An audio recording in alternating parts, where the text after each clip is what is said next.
Почитувани, дека власта предводена од аболицираниот Зоран Заев е класичен криминален картел, веќе нема дилеми. Исто така нема дилеми дека е целосно неспособна да направи нешто за граѓаните и за иднината на државата. Тоа не е само констатација на ВМРО-ДПМНЕ, туку ова го тврдат и Бранимир Јовановиќ, доскорашен советник во Министерството за финансии, но и Петар Атанасов, заменик министер за образование, кој вчера си поднесе оставка. Но да одиме поред. Доскорешниот советник во кабинетот во Министерството за финансии Бранимир Јовановиќ во јавна изјава кажува дека во периодот додека тој ја извршувал функцијата биле местени милионски тендери. Замислете, советникот во Министерството за финансии тврди дека се местени милионски тендери, а 2 дена ниту една надлежна институција не реагира на ова. Советникот Јовановиќ вели, цитирам: "Не знаев за сменава кога јас се повлеков и воопшто не очекував. Мислев дека метлата требаше да ги опфати оние кои што работеа за личен интерес наместо за јавниот.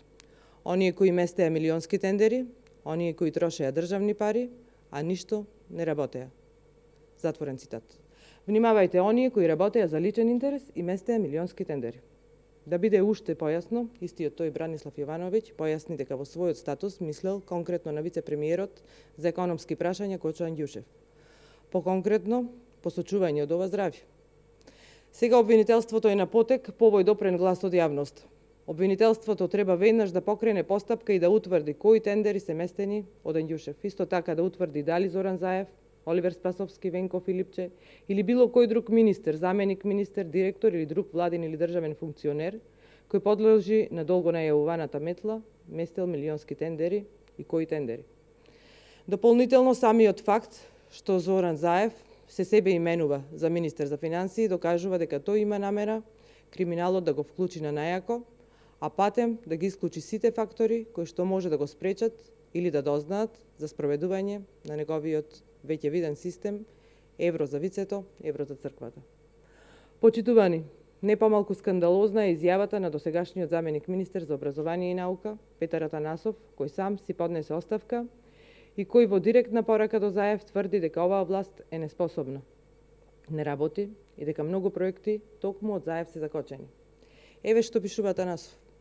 Цитирам: "Едноставно, мојата позиција станува неодржлива и неефективна. Истовремено, давам оставка и на сите дополнителни функции во рамките на Министерството за образование и во владата која вие ја предводите.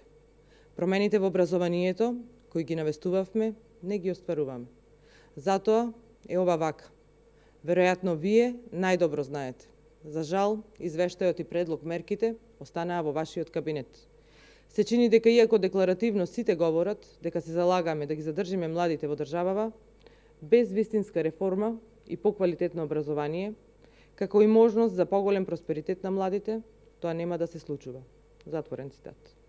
Веќе е јасно дека Македонија има начело криминален картел предводен од Заев, но истовремено има и крајно неспособна влада која нема капацитет да направи нешто за граѓаните, да донесе реформи и да не приближи до европските интеграции.